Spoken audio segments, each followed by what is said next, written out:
买阴不买阳，买阳会挨套，买阴会上涨。90%的人都不知道的买入秘密，今天就来分享一个阴线找买点的方法，让你可以买在大阳线之前，实现轻松获利。5分钟学会，少走10年弯路。我是阿哲，建议你点赞加订阅，方便后期持续学技术。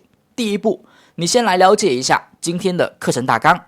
阿哲会从3个方面分享3种三阴不吃阳战法。首先是三阴不吃阳的基础版本，也是标准版，专门用来把握短线的加速行情。其次是三阴不吃阳的宽松版本，把握更多市场存在的短线上涨机会。最后是三阴不吃阳的加强版本，也是最强的版本，专门把握短线加速以及波段选股。我们先学标准版。三阴不吃阳虽然有3种版本，但学会该战法只需要记住3句口诀，特别简单。第一句口诀：阳后现三阴，价格上涨，而后出现连续3天阴线的下跌。第二句口诀：不破阳最低，价格虽然3天下跌，但是却没能跌破最后一根阳线的最低价格，说明多方势力是远强于空方的。最后一句口诀：下影线进场，是指第3根阴线的影线吗？并不是，我们需要的下影线买入信号是至少有实体1半长的影线。再等待1天吧，在不跌破阳线最低价的前提下，出现了这样一根 K 线，它的下影线至少有实体1半长，尾盘买入，以阳线最低价止损，以小博大，把握短线加速行情。为什么一定要等待这种 K 线才能买入呀？如果你学过阿哲讲过的金针探底，就肯定明白了，这是一个弱化版本的买入信号。如果再添加以下2个条件，成功率会更高哦。一个是价格最好是在上涨阶段，至少不能是下降趋势中出现。像这只个股前方出现了标准的 N 字形上涨结构，脱离了前期短线的下跌走势，而后才出现三阴不吃阳。阳线的最低价格支撑位又刚好和前期高点重合，所以效果倍增。最后就是阳线的挑选，阳线最好是大阳线。给你一个选择题，假如我们需要一根大阳线，那它应该涨幅达到多少才合格？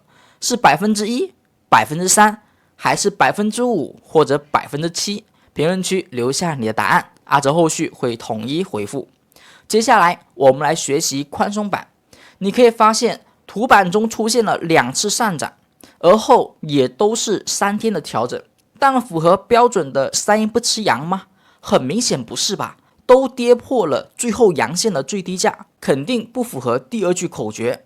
而这就是我们学习宽松版的目的了，寻找更多市场可以把握的机会。而标准版三阴不吃阳呢，相对比较少见。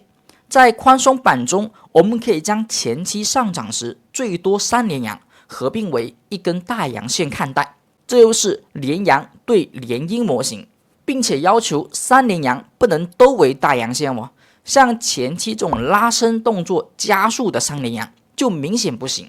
现在我们可以发现，后续3连阴调整并没有跌破大阳底，同时最后一根阴线它的下影线大于等于 K 线实体1半，符合进场条件，可以买入，以前期大阳底作为止损，再次抓住短线上涨行情。最后我们来到价格层面讲最强势的三阴不吃阳模型。3句口诀是不变的，但很奇怪的是，这3天的阴线下跌，它并没有构成标准版三阴不吃阳，因为明显跌破了阳最低。而且它也不是宽松版，因为前面的上涨有明显加速，不能合并。那它究竟有什么特殊的地方呢？其实这种 K 线痕迹就是最强的多方表现，我们将它称为跳空缺口。如果你挑选的阳线它是向上跳空缺口后形成的，可以默认为强势大阳。同时大阳底不再是 K 线的最低价格，而是缺口的下沿，下影线进场，往往更为强势的短线机会就来了，真正实现买在上涨前伏击拉升行情。我们以一个更大的视角来复盘，刚才我们发现的加强版三阴不吃阳就出现在这里。你会发现其实不止短线启动了，并且也带来了后续的波段行情，所以它也能够作为波段强势的一个标志。包括这里其实也是跳空后的三阴不吃阳，不鸣则已，一鸣惊人。三阴不吃阳，买入就上涨模型，现在你学会了吗？记得点赞并订阅阿哲，方便后续学习更多技术分析干货。下期更加精彩，我们下期再见。